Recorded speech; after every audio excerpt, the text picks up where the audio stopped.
Well, what we have on the lift today is a 1989 Harley-Davidson Sportster 883. That's right, 33-year-old bike. And here's the kicker, it hasn't ran in 7 years. Can you and I get this old bike running again for a customer all the way from Arkansas to here in Tennessee? I'm asking, can we? Who knows? I don't.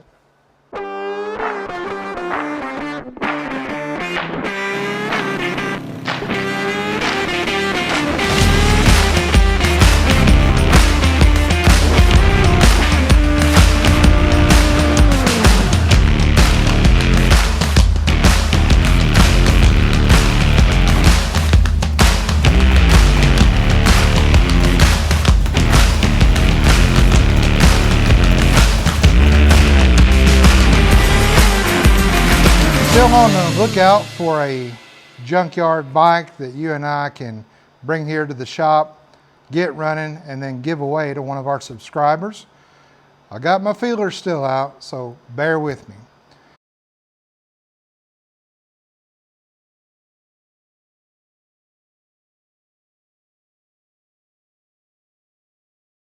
So before we get started on this 883, I thought, hey, it'd be good just to take a moment to talk about when you're out looking for old bikes.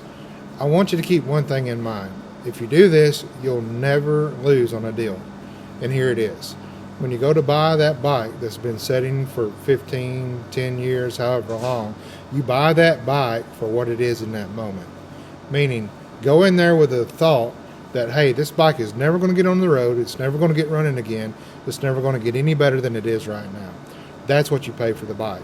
If they're not willing to sell the bike for as it is right then in that moment, walk away. Always keep that rule in your pocket and you'll never go wrong.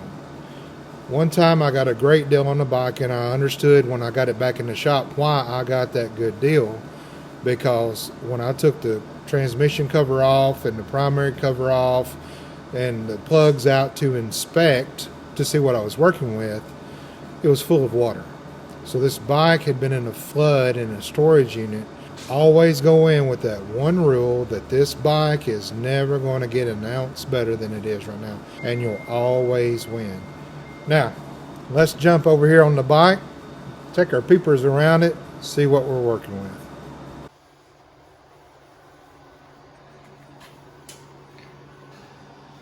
$18,009 miles, pretty low miles for a 33-year-old bike, don't you think?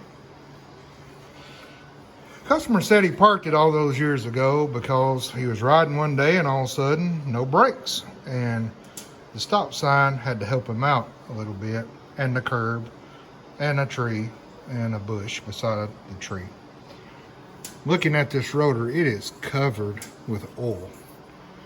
So oil all around here. Now that could be coming from fork seals, but we're going to definitely have some brake issues. A lot of oil leaks, but the customer said, hey, just get it road ready. We'll address these maybe on down the road a little bit. This bike looks like it's been in the bottom of the ocean and pulled out. I mean, does Arkansas have an ocean? Do you? Click like that down in the comments, let me know. I mean, this looks like a crustacean or croissant or whatever they're called. Got some kind of salt buildup on it. Maybe they just rode it in the salty roads. They salted for winter. Do y'all have snowy roads up there during the winter? Let me know. Here's a back brake rotor. Look at all that rust on there. That's how you can tell bikes have been sitting for a long time. Right there's a good indicator. You and I now, we're going to be learning a lot about wiring. Look at that. Wires everywhere. Fortunately for us, it's a 33-year-old bike, so the wiring is very basic, very minimal.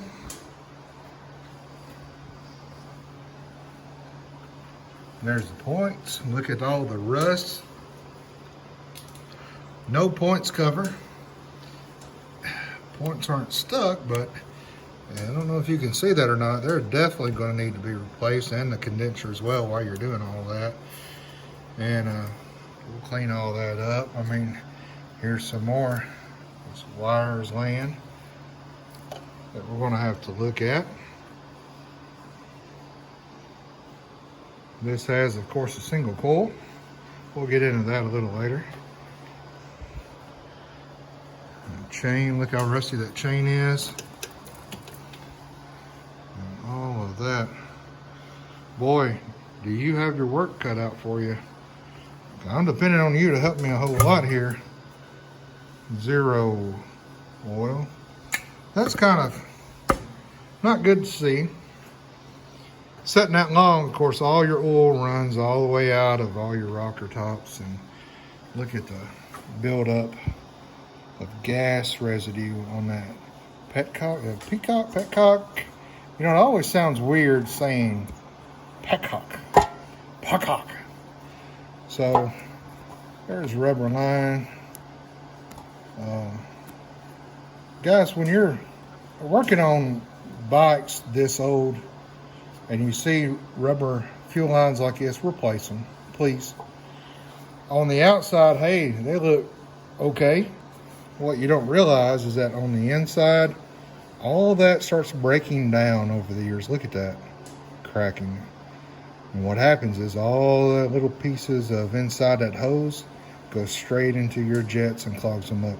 What'll happen, you'll absolutely get this bike restored and running, and try to use these, and it'll run for a couple of days and clog the jets up, and you'll say, man, what's wrong? What's wrong? That's what's wrong. Spend the $2, fellas. Let's get into the first steps of what we need to do.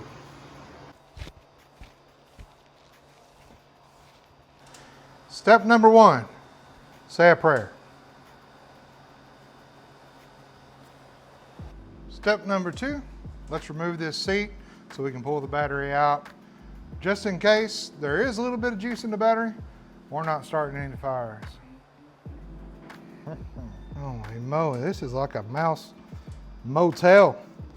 I haven't seen any evidence of mice. Maybe they fell out on I-40 on the way here from Arkansas to Tennessee. Let's hope so. Good night. Goodness gracious.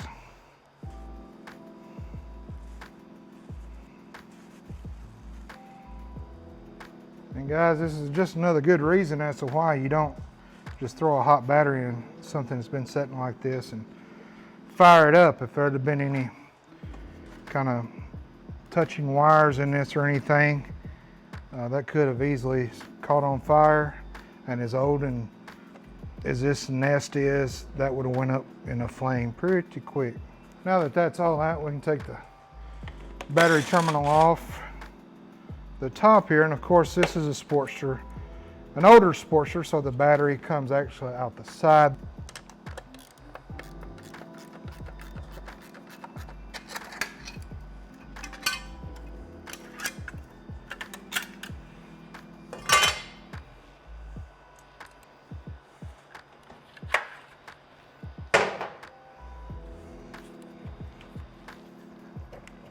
Now I am taking this battery completely out because I know we'll be replacing it.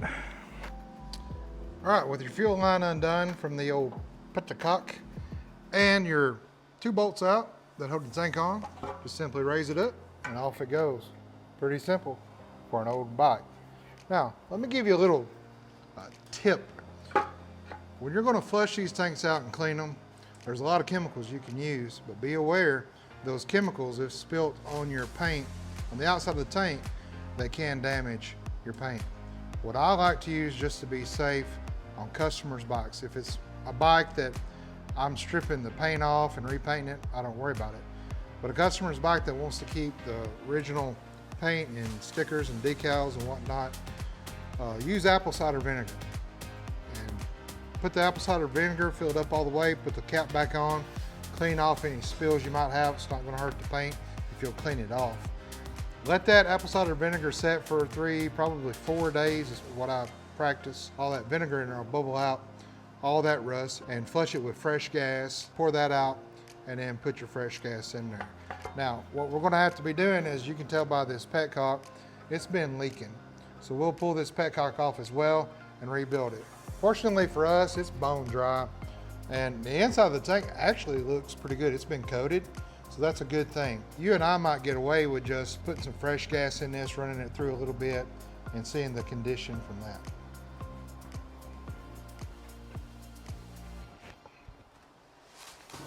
Now let's put our peepers in here on these old spark plugs. I've already got them loosened out. 5/8 of course is what plugs these are running, and as you can tell, these plugs actually, I don't know if we can get to focus, they actually look pretty good on the rear. You don't see a lot of oil on the threads or rust on the threads or the tips here. That's a great sign. Yep, there you go. Look pretty good. I mean, not anything to write home about, so that's awesome. You can kind of see down in there, I was showing a lot in there a little bit earlier. There's not any rust that I can see on the top of the piston. I don't suspect we're going to have any stuck rings in this, but if you've got an older bike and you just don't know, here's what you do. Take your bike, put it in the highest gear it'll go. Jack the rear wheel up, and then what we're going to do is rotate the wheel by hand. We're going to feel with our hands, and we're going to listen for some hissing coming out of the top of these plug holes. That's going to be a good indicator, number one, that the motor does turn freely, and also that we got some pretty good compression in the front. So let's do that now. We're going to get back there, crank on that wheel real slow. If this kind of catches and it feels like it's something stuck, then it is stuck. And so then we need to stop and start digging down in the motor to release those stuck rings or see what's going on. We don't want to keep cranking. This is why you don't just throw a battery in it and hit the start button. Something could be stuck in there. So what I'm going to do now is just kind of turn the wheel, feel. Oh, so you hear that little hiss, a little whine from the cylinder? That's what you want to hear, so that's good. That's great. I can see our points moving. A lot of slop in the chain. Now I'll have to probably take a whole link out of that chain or just get a new one.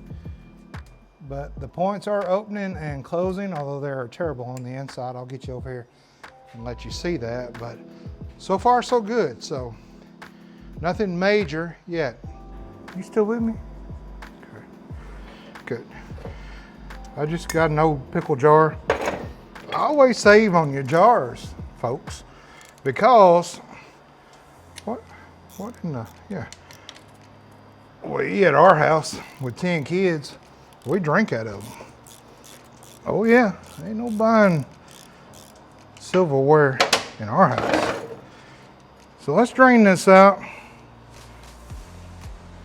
Let's see what we got. I can tell you right now, I'm already smelling that burnt clutch smell. You guys know what I'm talking about? Oh gosh, Lord help us. Now here it comes. Gosh, that's the longest bolt. I don't remember them being that long. Good night. The oil actually feels good. Got a little bit of material in it. What I just wanted to make sure is before we get it cranking a little bit and checking for compression first before we ever get it running, you know, I want to make sure nothing in here was going to do any more damage by cranking. So this looks good. You don't even really have to let this all drain out. You can go ahead and run that back up in there. We're going to pull this cover off anyway and check the condition of the clutch and the primary. When I was shifting, felt a little weird to me. So we're going to look that out and look that over as well. Boom, boom.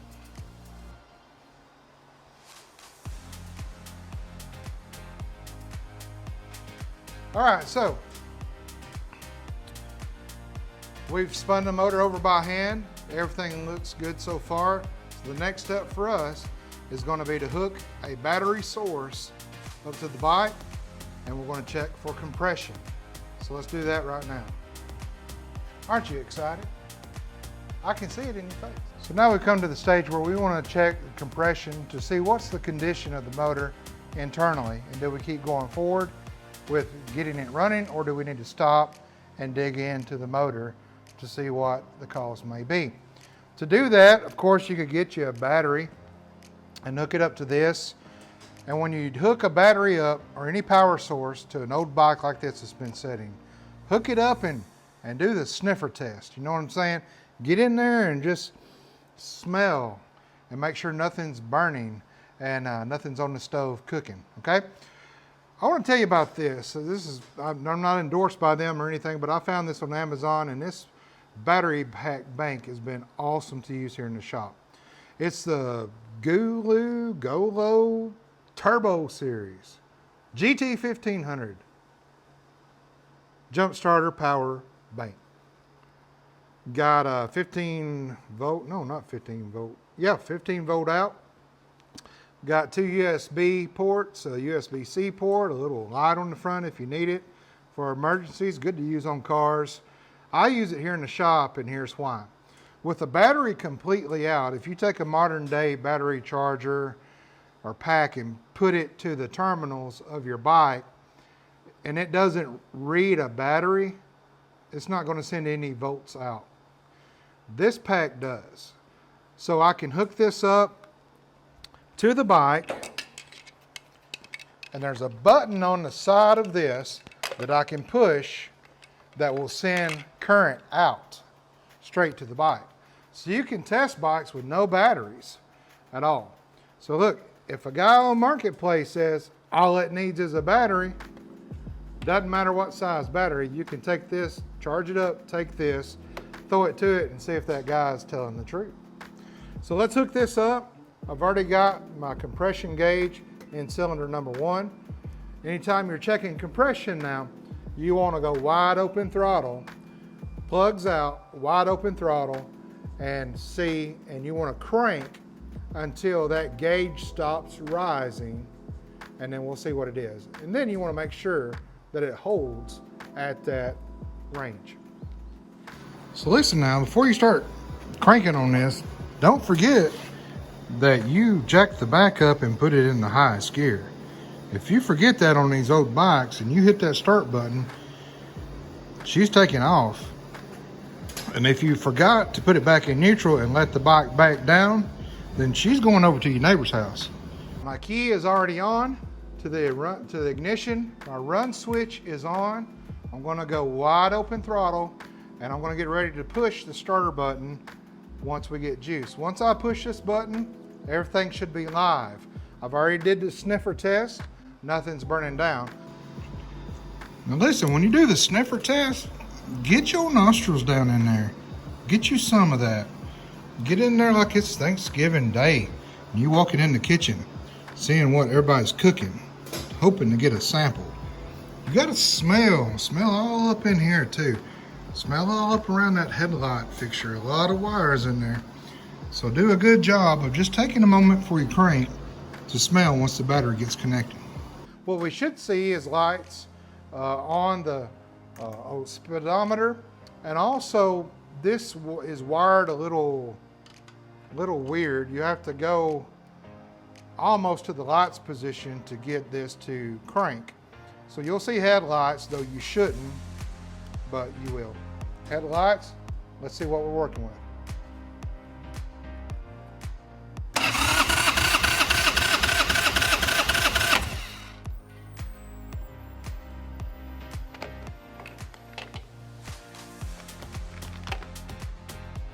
Yes! Front cylinder, 160 and holding. That's great news. And that's perfectly within range. We'll sit down and go over what compression range for this bike for this year and this size is, but I'm telling you, I'm pleased. I'm happy as a pig in slop with that right there. Now, we'll check the rear as well. We'll do the same process for it. Little tip, While you are checking compression, it's also a good time when you're cranking on the motor to check spark. You can do that with a spark test lead, which plugs into here and then plugs into your plugs, but we got our plugs out. So you can take the old plug and plug into your spark plug wire and just lay it somewhere where the side of the plug is grounded, up here on top. And while you're cranking, there's compression building up, and you can also watch for spark in each of the plug wires. And so that's a good test. Now, in this case, the points cover's been off for years. All the point system is rusted and corroded. We're replacing that anyway. So I'm not worried about spark at this point. I just want to make sure we got good compression and there's nothing internally that we need to get into the motor for. So we're on the right track. Well, we've got a lot done already. Done most of the common basic checks that we needed to before we cranked. And now it's time to move on. Once we got our good compression verified, and I tell you that 160 compression, you usually only see that in the 1200. So I'm wondering if this had a 1200 kit put on at one time and the customer bought the bike like that and just was never told that. It does have the Screaming Eagle breather, but a lot of people just put that on there to flash up their 883s. So what we're going to do next, now that we know we're working with a good motor, we are going to start trying to get that motor to run. Now you can start at the spark side, the wiring side, you can start with the points, you can start changing your oils and all that. What I like to do is start with the carburetor, because that's usually the thing that will slow you down the most when restoring bikes. So we're going to pull this carburetor off, the breather off and carburetor off, take a look at it, and you and I are going to see the condition on the inside.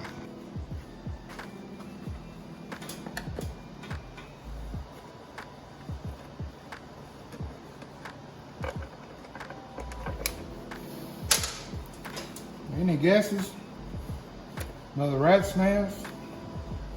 Horde of scorpions? Flaming dragons? Screaming eagles? We're about to see. Just dirt.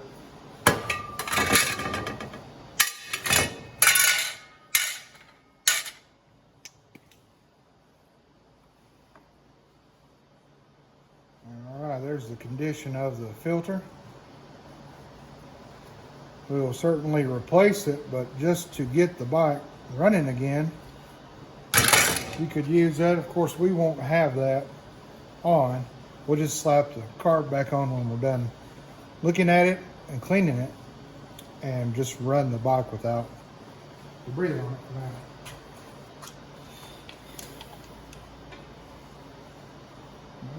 All right.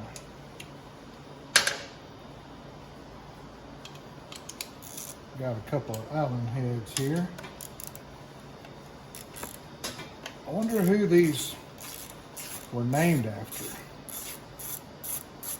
And I wonder what his head looked like. It'd be an Allen head.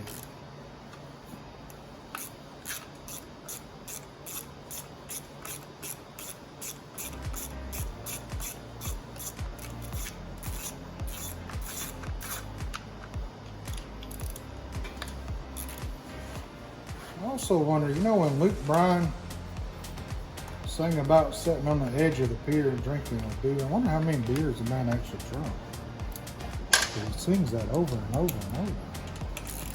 Just gotta kind of wonder, you know.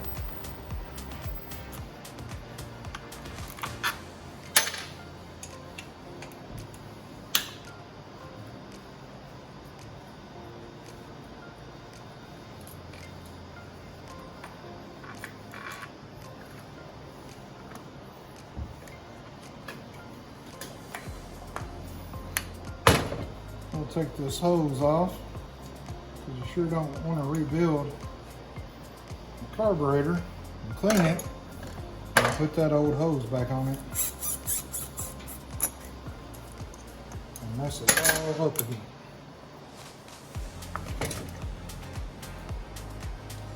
Alright, this time you got your choke on the other side, but it's not held on with anything, it's just kind of hanging.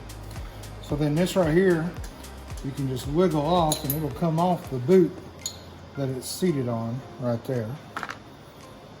Now, your throttle cables, you can loosen them up at the top where you twist your throttle at, but you can also take this screw out right here and the screw on top, and this whole bracket will actually slide off, and that'll give you a room to take these two lines off, and you don't even have to mess with the adjustments of your throttle.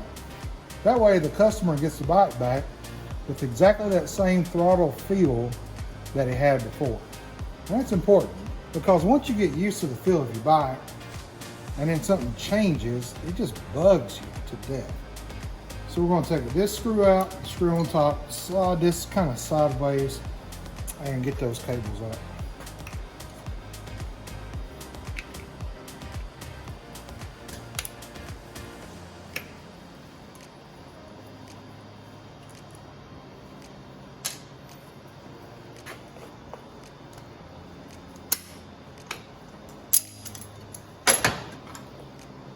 The screw has been just a little bit stubborn. I didn't want to strip it up, so we'll just use a little vice grip persuasion on it. Now this whole thing here can slide right off, and see the freedom you have now. It's like wearing breeches with no drawers on. Just great amounts of freedom, and that's what you want in life. Twist that up and bring that out. Now, see, we can leave this whole thing in, or just take that bracket off with the spring on the side and just let that hang. Set that to the side.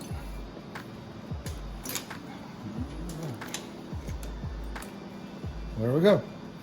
So let's get over to the bench and take this apart and see what we're looking at. Of course, no gas is coming out, so hopefully they ran it empty of gas and it's just not all caked in there and sitting in there. But as you can tell by my hands and just taking this off, it's been leaking for a while, probably down from the petcock, or who knows, out one of these gaskets, but we'll see. So this is the original carburetor that comes stock on the bike, Harley Davidson brand and logos. It's a Cathan. I can never say that word, but yeah, that's what it is. We'll also be taking the diaphragm out and accelerator pump and all that. But I'd like to start at the bottom just to see the condition of the jets, because that'll really tell us a lot. Alright, so when this slides out, you'll have your accelerator pump arm that slides out with it. So take note of that. And here's the condition inside. Hey, I gotta tell you, they did good. Looks like they drained this and ran this completely out before parking the bike. And I am very pleased with this. I don't imagine the jets would be clogged at all. We'll of course check the operation of the float as well, but I'll tell you, the needle and stuff look pretty good. Even the gaskets look pretty good in this. I can feel a little ridge there. They don't look dried up, cracked, split, or pinched. We can take this little arm out here, run it down in the pump again. Spring feels good. Of course, we'll need to take these off and check the condition of the diaphragm down. I can hear it.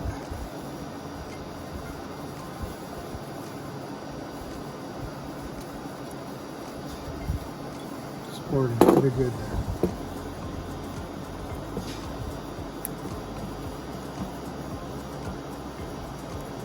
Now before you take this top off, you want to hold it down once you get all your screws broke free, because it is under tension with a spring on the inside. Not great tension, but tension nonetheless. There's your spring, there's your nail holder. and then here's the diaphragm. Now when you pull this diaphragm out, be very, very careful, especially on older bikes. Now there's the needle, and it can slide right out. Now when you slide the needle out, you'll also need to be careful. There's some washers that are underneath that needle. So you want to make sure they either stay seated or they come out with the needle itself. You can tell how bad that needle there is gummed up, so we will be cleaning that off. There's a little washer spacer, and then there's usually one that sits on the inside as well. I'm not sure if you can see that or not. You'll have two jets here, main jet and the pilot jet, so we'll pull those out and check the condition of those. Now with your jets, you can just use a regular flathead in here that'll fit in the screw. With this one, you're going to need something that's narrow to get down in there, a flathead, and turn. Some of your smaller screwdrivers, like you'll see the little ones with the pocket clip, they're okay, but they're not, I don't think they're stout enough to give you a good grip, because these are brass and you don't want to snap off an end with this.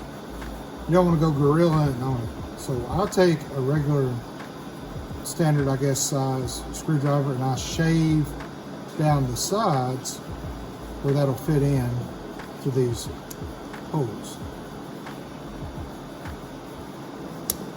So that one was seated in very, very tight.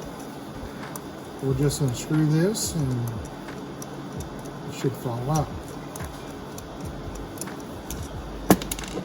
There you go. Now a good way to test this is just kind of hold it up to the light, put your peepers on it, and see if you can see through there. Maybe give it a little blow. This is not clogged up at all, down the center or on the side holes. We will clean it, but so far it is good. Good tool to have. Go on Amazon or eBay and get you a carb cleaning set. This comes with little brushes of different sizes that will go down in these holes and help you clean them out. It also comes with this little tool thing here, which gives you all types of sizes of metal rods. So if you do have something clogged, yeah, you can blow it out with carb cleaner, but sometimes you just need something a little bit more. So these will actually fit in here. Get a small one. And you can make 100% sure that that is not clogged up. They also have like ridges on the side that help you kind of clean that brass on the inside. Of course, there's a stick go in the side of the holes as well. So a great tool to have, very inexpensive.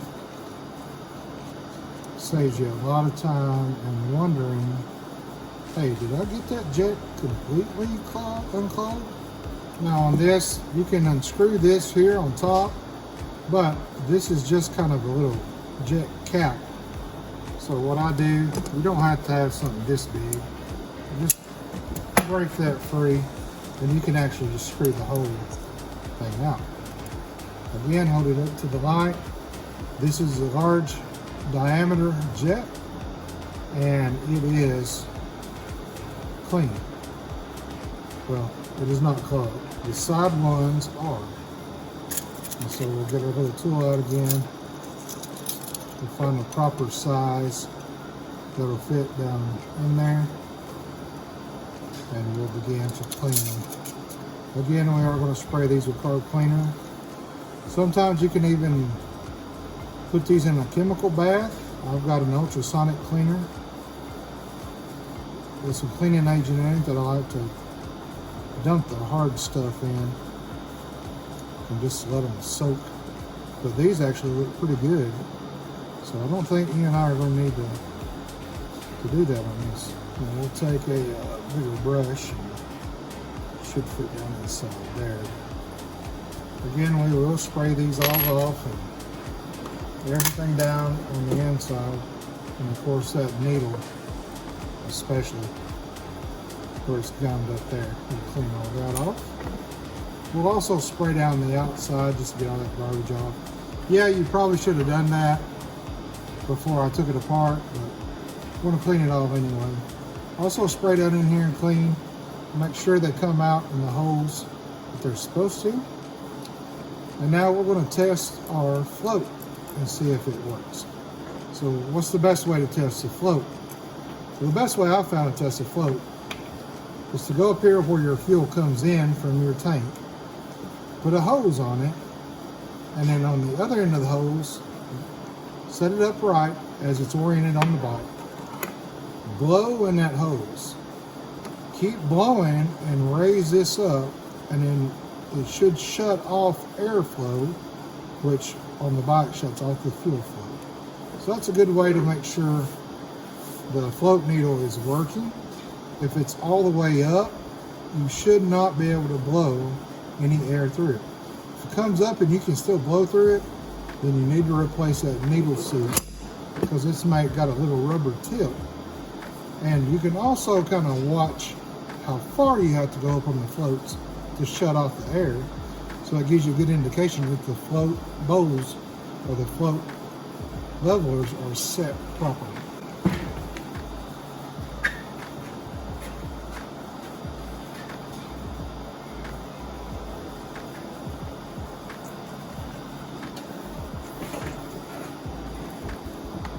So we got some fuel line here. We'll stick on there. Doesn't really matter to the size, but you want it to be snug so you don't blow air out of here. And then we'll just blow.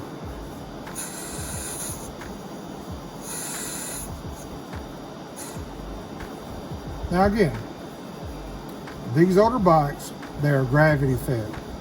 So there's no fuel pump pumping. So you don't have to blow hard. And with the gravity fed, the gravity is just going to feed the fuel. So there's not going to be a lot of fuel pressure coming through. So you just want to make sure that it is cutting off where you want it to cut off and that it is cutting off. So about right there it's cutting off, which by my eyeballs looks perfect. So what I'm going to do next is just clean everything. Clean everything up really good. Blow all of our hose out. Probably going to drop these jets in the ultrasonic cleaner, then spray them with carb cleaner, wipe them off real good. All of our gaskets and stuff look fine. The diaphragm itself, there's no cracks in it. I can still feel the softness of this rubber, which is great. And it's still holding its shape and able to move around. So no issues there with that. We'll clean the needle as well and put everything back together. So now that we've checked all the checks we need to go through to make sure the motor is free to turn, we have great compression, we now have our fuel system cleaned out, ready to rock and roll. Now let's look at the spark side, because you gotta have fuel, you gotta have compressed air, check, check. Now you gotta have spark. I suspect that's gonna be a big issue of ours, and we're gonna do a lot of wiring. But what I've got here, I've got the plug wire, I've got my little adapter tester light, and then it's plugged into the plug. So I should just have to hook my battery pack up, turn the key on, crank, and let's see if we get any spark at all through this test light. So we'll put it up here where we can get a good look at it. Turn our key on, hit our power, and let's crank. Nothing. So, zero spark, as I suspected. Points are in pretty bad condition. Of course, I checked the front as well. No spark. So what we're going to do now is we get the joy of looking at some chopper wiring and seeing exactly what we need to get spark to the coils. Not only just power and spark, but pulsating as it should. And so let's sit down and I'll show you what that takes and how that all works. In 1984, the Sportsters converted over from a point system to an electronic module control that sits inside here, and it's an electronic system, so there's no longer any points to wear out. However, this customer has installed, or somebody did, the old points style. So these 3 wires would have ran to the ignition module, control module, back over here by your battery. So this has been cut off and just kind of stuck up here. And so all you have is a points wire, a single point wire that comes out. It runs up the frame here and it comes over to the terminal on your coil. So what that means is that our Harley-Davidson manual wiring diagram for this year bike to get the coil operating properly will not work. So what we're going to have to do is sit down and let's just draw out a basic chopper wiring diagram together, and then come back to the bike and see how that matches up. All right, so let's draw out a very simple chopper wiring diagram. Now, we're not going to worry about the brake lights, we're not going to worry about the headlights, we're not going to worry about turning signals. We're really at this stage not even going to be worrying about the stator and rectifier. What we just want to know is what is the wiring needed to start the bike and keep the bike running and the spark happening when it should. So you're going to have to start with a battery, of course. That's going to be your power source.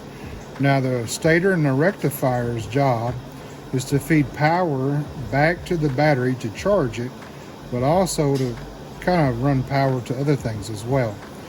So right now we're not going to worry about that, but we're going to look at a battery.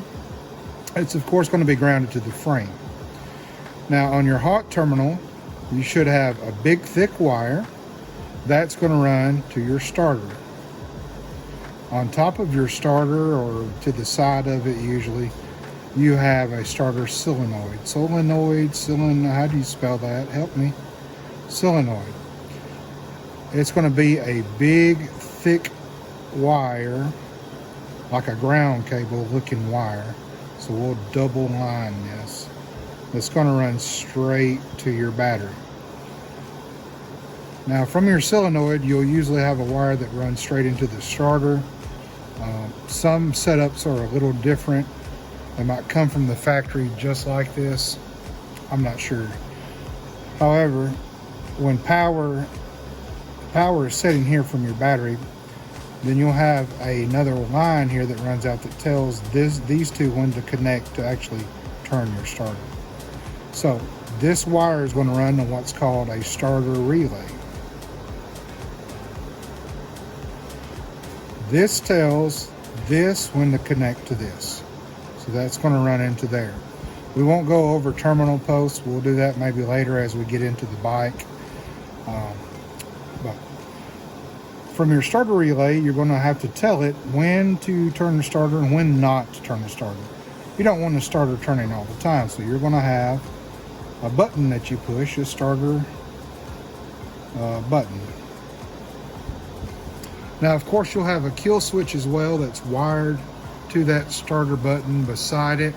We're not going to concern ourselves with that except just to check it to make sure it's not broken on the inside, and telling the bike constantly that that button is off. So we will check the button, but we don't actually need it right now.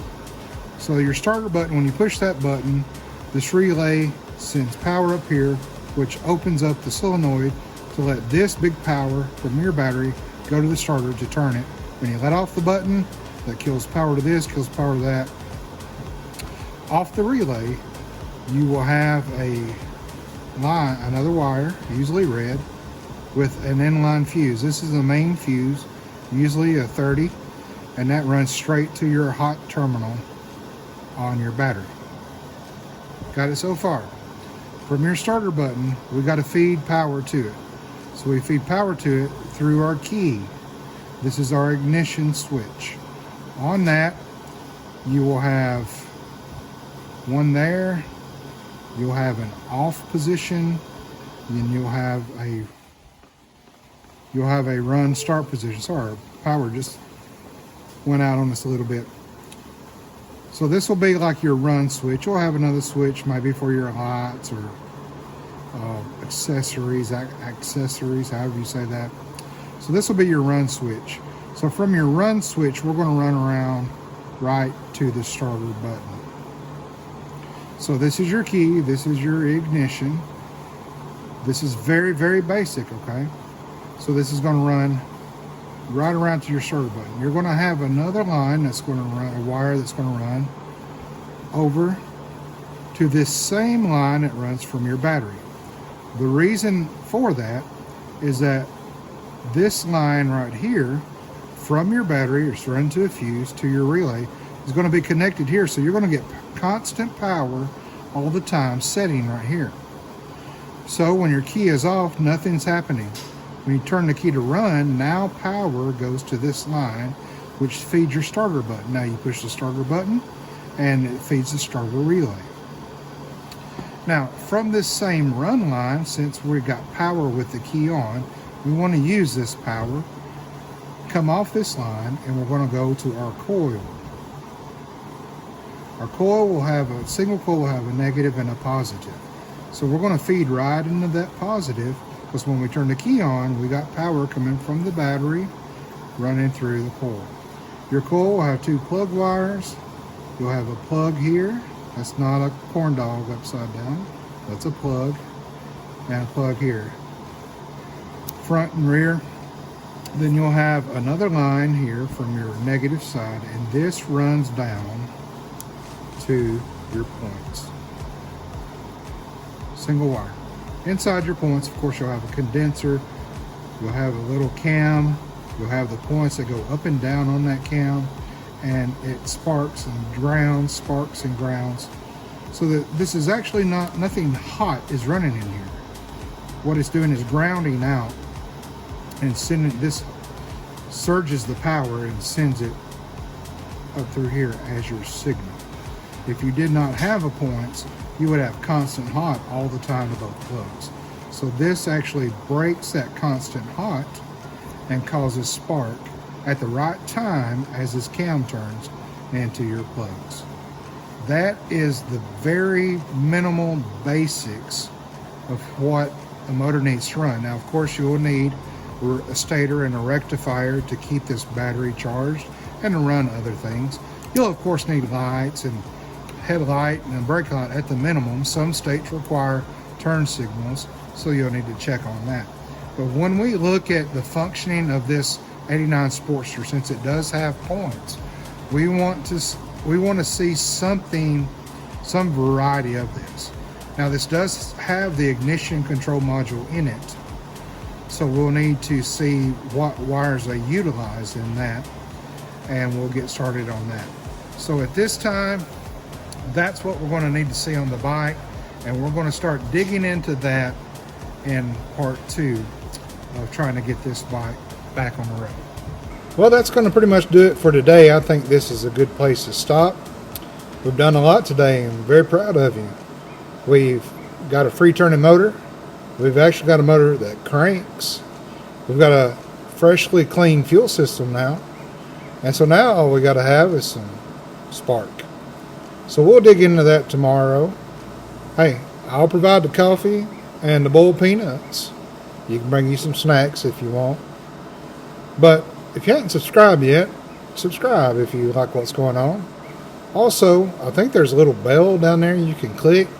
And if you click that bell, it'll let you know anytime any of these new videos are uploaded. And you won't even have to go and search. It'll just give you a little notification. Pretty cool. Also, click the like button and share this if you think it's something shareable. Also, don't forget to leave me some comments. Give me some feedback. Hey, it might have been something in that chopper wiring diagram that I had wrong or had a wire backwards. I mean, I was just shooting from the hip and off memory, so it could be that I have something wrong, and we want to know before some poor fool listens to me and tries to wire his bike and burns it to the ground. So thanks again. Thanks for all that you do. And my family thanks you. I thank you. And it's been a joy having you here in my shop today. And tell your mom and them I said hi.